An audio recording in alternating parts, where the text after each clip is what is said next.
Hi, this is Rebecca Shelley of Weft and Willow Fiber Art Studio in Chico, California.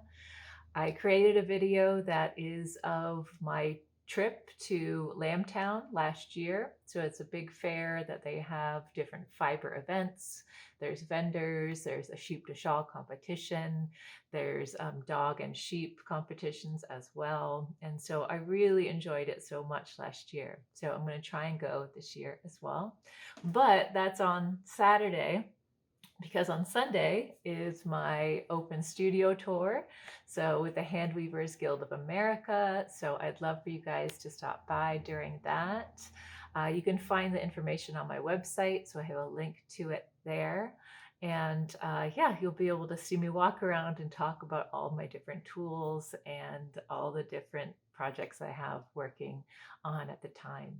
I got to meet with them last week to do practice run through, and it was really fun to be able to see kind of how this is going to be set up. There's lots of options they have online for different speakers and different classes as well.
Well, you should take a quick look at it and make sure you don't see anything wrong weaving wise or not mine. oh, I made those for weights. Yeah. I don't know if they're terrific. Yeah, Allison asked me to make some. I want one. Wait, yeah. How's our length on this?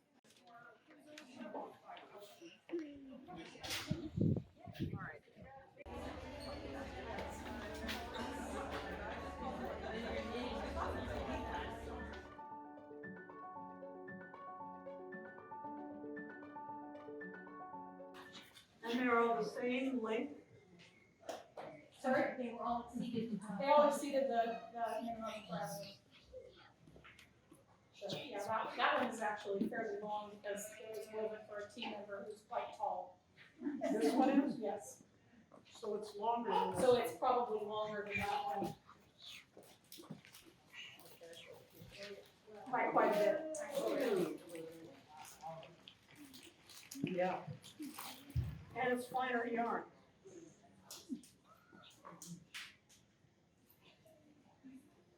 So I have to give it credit for that. There's a lot more turns in this fabric, which affects its drape, being finer yarn.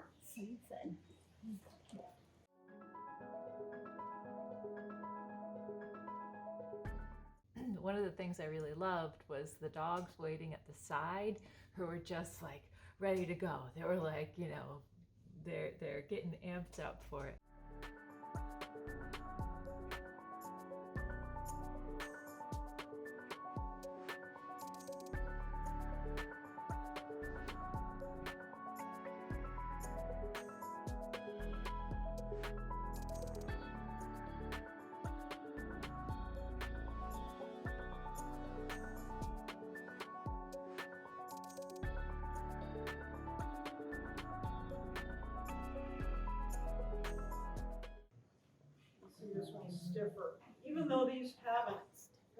don't know if this That one feels has like been- it's been set. It's been lightly, finished with a steam and patting technique, so hand pulling technique. Right. And that was within their time limit. Because they, like this competition, they had to do any finishing that they were gonna do within their time limit. Right. Just wanna make sure that everything has the same, Absolutely. ground rules. Cause they also got time to twist the Fresh, yes. It's actually, it's included in the video showing them doing it. Wow. So yeah, they did all of the work on the shawl, including any finishing done within their time limit. Wow, cock-a-doodle-doo.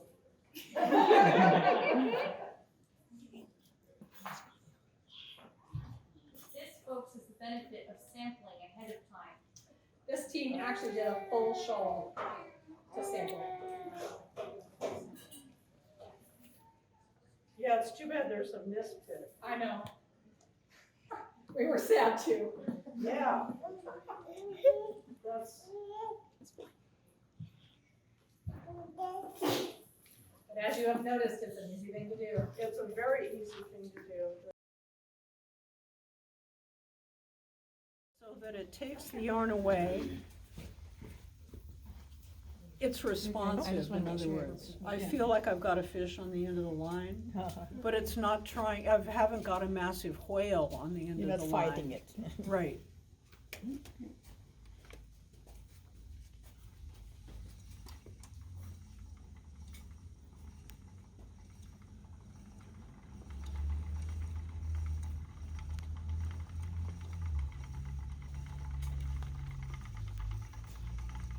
Oh, your hand is way back in the material. Oh, yeah, Yeah. The whole, It feels like these guys are really different. They're done under different conditions. Somewhat, yeah. And that's a shame, because both of them are outstanding in their own way. This is done under pressure at the moment with a minimum amount of access to finishing the fabric itself. Yes, it's knotted and bound on the edge, but no, the fabric fresh off the loom is not at all like how it will become after it's steamed or washed, wetted and let dry, which this one has had a chance to do. It's kind of like trying to sew without using an iron. It's very much like that. So I give these guys full credit for coming off with this very nice soft ham without having the chance to steam this. When it is steamed or wetted, it's going to be a different fabric.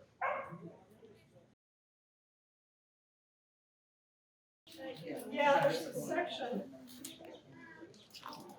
right in here where there's a misfit.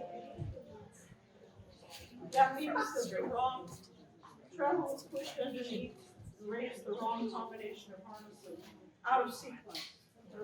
And it makes for longer yarns that go this way across the surface of the fabric.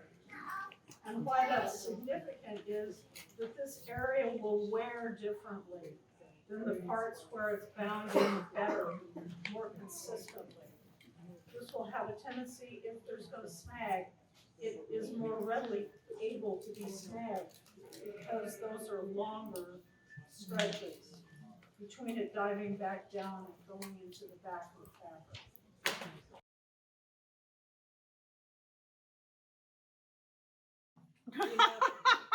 I haven't stopped. Oh. Do you have a count of how many wheels you have? That you're willing to share? Is that a reality you don't wanna think about? Well, I keep finding them. Is it under 100? Yes, it's definitely Okay. under 100. And narrow this down, is it under 50? I believe it is, yes. Okay. Yeah, What are your go-to wheels, if you don't mind us asking? depends on what I'm spinning and what kind of yarn I'm using. You know, I have a couple of gray wheels. Oh. And in other words, the big single drive. Take up room with the great Yeah, big wheels. that's okay, isn't it? Oh, yeah. Can I change the adjustment on this wheel? Yes, yes, yep. Yes, please. Yeah. I don't think you need to have it quite so Oh, maybe that's my problem. To take up. greedy. Okay. Is it grabbing too fast? Let me slow it down a little bit. No, it's actually on its slowest right now. Let's see if that does. We have open spin together once a week. That would- She's working a day job.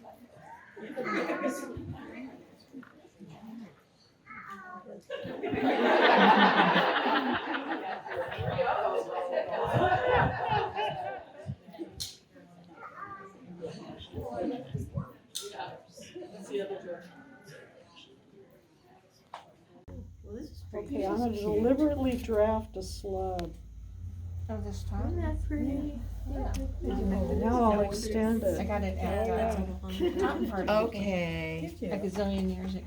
but this is part of the hands and feet going up, doing things to, different things. Including starting the wheel. When I'm actually Yeah, I getting to know a it, special Adam. thing besides being at home. So I'm gonna And then I draft go a back on the slab. for a long time. And all of this depends on the stiffness of the fiber and the fineness of where you're going. Oh, that's a good slab. No, I Me too, that's, looks like mine. Yeah. Oh, look at that. But she keeps stretching it out, yeah. Oh, yeah. Oh, yeah. Yeah. Oh, it's all Little art art yarn. I usually break Yeah, mine, yeah, though. mine's- yeah, yeah. Yeah, I do a lot of art yarn. A lot of art. She's getting it out. Mhm. You can get it out. Yeah. She acts like she knows what she's doing. Yes. Oh, that woman. That's unbelievable. Unbelievable. But we believe you. Well, you've gotten it in. You saw it happen in your own You eyes. have to believe, you have to believe. Stephenie, is it? In this piece, and this. Greater length of yarn. So based on that, this is the blue and this is the red.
I've been working on looms for people. I've been working on different projects as well with that, and I'm really excited to share with other people what I've been doing in this space and what I've built and how I'm going to develop it further. So join me on this journey here, and you know, I'm going to try and post videos every 2 weeks. Every week I think it's too much, but every 2 weeks. So please join me. Please like, subscribe, and share with anybody that you think would find the exploration of weaving and spinning, you know, and getting people excited about it, right? So as a teacher, I love seeing when my excitement of a certain way of doing things, or, you know, a tip on how to do something, I can see that benefiting others as well. And so I am hoping to bring forth some of that in the weaving world as well.